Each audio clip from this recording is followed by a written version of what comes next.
Hey guys, so next section of what we're going to be looking at is the testing that we have to do in materials technologies in design and technology.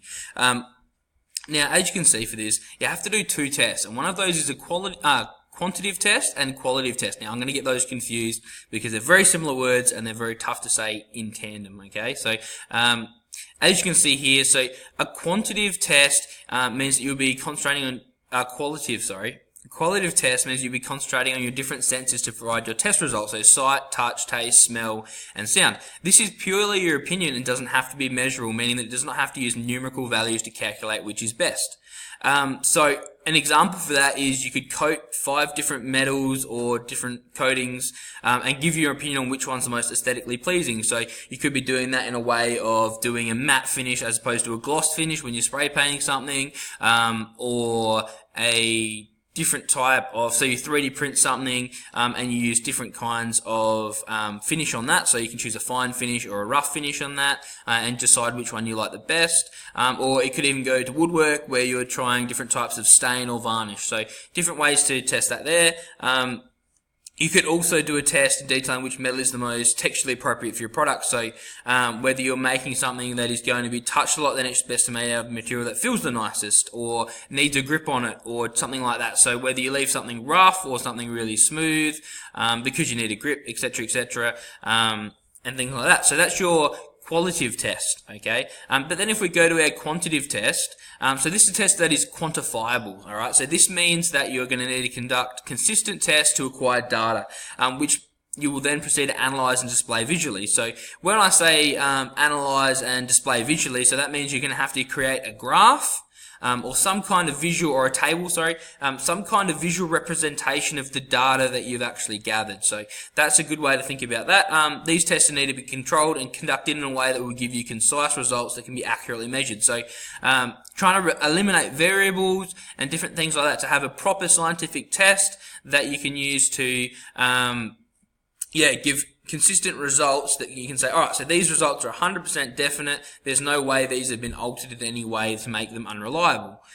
So one way you could do is you could conduct a durability test. This could involve you dropping a center punt from a consistent height, so making sure you drop it from the same height each time, getting that consistency, and then measuring the diameter of the dents that it produces. So you are getting a numerical value then, so measuring each time the dent, so getting bigger or smaller, and you've got your data then from the different materials that you're dropping it onto. It could also be the different amount of time it takes an oxyacetylene flame to burn through different thicknesses of material. So you're going to make sure you have to keep that flame the same distance from the material each time, and then you've got a timer there that's going to give you that numerical value in terms of time, a timestamp to then put into your graph, and you can test the different thicknesses of material or different types of material and how fast they get burnt through. So there's a way to do that. So now what I'm going to show you though is the template that we use for this, and it's this one here. So you have to go, what's the aim of this test? So I'm going to give you the example of if we were doing that flame test we were just talking about and burning through different thicknesses of material, because I want to know, hey, I'm making a fire pit or brazier for my home. I want to know which one can withstand heat the best. So that would be the aim of my test. So so the aim would be, so what is the aim of this test? So the aim would be, I'd simply write, it's a really simple sentence as well. You need to make sure you keep track of it. It doesn't have to be a paragraph, graph of what you're testing. Just one sentence is fine. So you could write there, I'm testing how different thicknesses of metal react to heat. That's it. That's just one sentence. That's all you need there. Hypothesis. So what do you predict will happen when you conduct this test? So that was pretty simple for me. So I could simply say, I think the thinner the metal, the more it's going to be affected by the heat in a negative way. Apparatus. So what you use to conduct this test. So you have to talk about everything you use. So from all the way from the pliers to hold the metal, or the igniter that lights the torch that then gives you the flame. So all those little things add up, and you need to make sure you talk about that. Especially personal protective gear, so PPE. Make sure you talk about, I had to use safety glasses for this. I had to use gloves. Different things like that. Those are important things to keep in there as well. Finally, so this is the part that we wanted to make sure we kept out of out of our quantitative test are variables. So what are some of the different / randomizing factors that can influence your test? So if I'm doing the flame test, it could be that after each time the tip of my oxy welder gets dirty, and it might make the flame less effective. So there's a variable. It's not a very likely one, and that's why I can still put it in there, but it's not going to affect my test very badly. But yeah, so there might be more variables for a qualitative test than a quantitative test. But yeah, you do need to make sure you put them in there. So as you can see, so I just want to jump back to apparatus for a second. I've only put one dot point there, but if you get this this template here, just make sure you add more dot points in, okay? And then with the variables as well. If you might have 4 or 5 variables, you might only have one. That's up to you guys. So you need to make sure that you actually think about it, because if the person marking this thinks, oh, there's lots of variables for that test, and they've only put down 2. What are they thinking? So you need to make sure you think about that.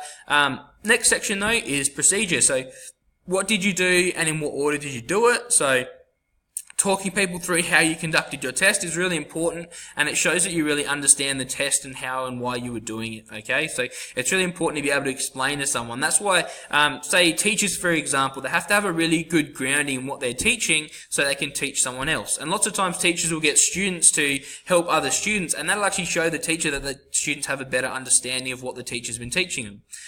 So that's a really important thing to do there with the procedure. So make sure you're nice and accurate. Don't go into every tiny little detail, like I had to breathe and blink here. I then had to exhale, etc., etc. Just talking about what you did in relation to the test, and make sure you keep concise and really, really regimented. Don't have it in the wrong order. Make sure it's in the right order. Okay.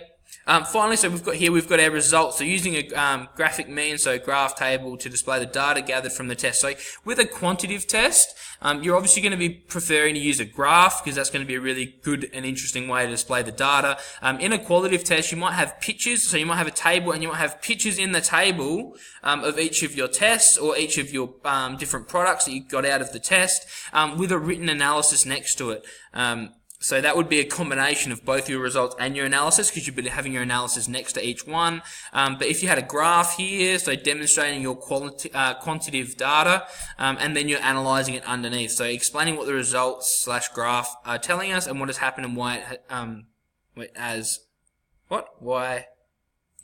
happened. Alright, there's a correction. So why it has happened. So yeah, that's a really important one. I'm actually going to save that right now so I don't forget to do that later on. And so then we're getting to the last section here, and probably maybe even arguably the most important one. So evaluation and conclusion. So has the test confirmed or rejected your hypothesis? How is this going to inform your project to come? Alright, now I really say this is the important part, because analysis and evaluation, those are the bits that really show us your thinking the most, okay? So the other bits are just telling us what you've done and what you think is going to happen and things like that, which are also important, but these are the ones that you've really put thought into and told us what's happened, why it's happening, different things like that. So it's important. So confirm or reject your hypothesis. So I could write that, yes, it has confirmed my hypothesis. As the material got thinner, the heat affected it even more, and it didn't just burn through, it made the metal warp and do different funny things that I didn't want it to do. But it's just as easy, so it's just as good if you're saying, this test has rejected my hypothesis, and as I heated up the thin metal, it just burst through, it didn't warp or anything, but it was bursting through at the same rate as the thicker material. So it's not whether it's confirmed or rejected your hypothesis, it's whether you've written it down accurately now in the evaluation and explained why and how it's rejected your hypothesis or confirmed it. Okay, so it's really important. Showing your thinking is more important than you being right. Okay, you need to make sure you remember that when you're writing this out, because if you're trying to say somehow that I was definitely right, but your analysis and your results are showing different, well, hey, that's not going to look very good, is it? So the final part is also really important. So how is it going to inform you in your project to come? So the only reason we're running these tests is for your major product. So it's really important that in this evaluation section, you do talk about how it affects your major product and how it's going to influence your design. So originally I might have been using 1mm thick steel, but now that I've run this test, I think, oh, that's way too small. It's going to warp and stuff. I really need to make sure I use 3mm steel, because that didn't warp at all. It just burnt through. And then if I'm talking about, I could also talk about some research of, And after looking into this test, I looked in some research online, and fires only get to 700 degrees. The oxy-torch is getting to 4,600 degrees. So I could talk about that as well. So you need to make sure in this conclusion you could add in whatever you want, as long as it's relevant, making sure it's talking about your hypothesis and also talking about how it's going to help your project to come. So hopefully this has helped you in terms of your testing stage for your project, and we all get a really good grade. But what I also spoke about on my last video in terms of my portfolio is you can't just fill this out with the exact dot points and numbers and expect to get an A grade, okay? So making sure in these sections here, really showing your thinking so that you can push up from that C, D level into that B and A level, okay? So make sure you think about that.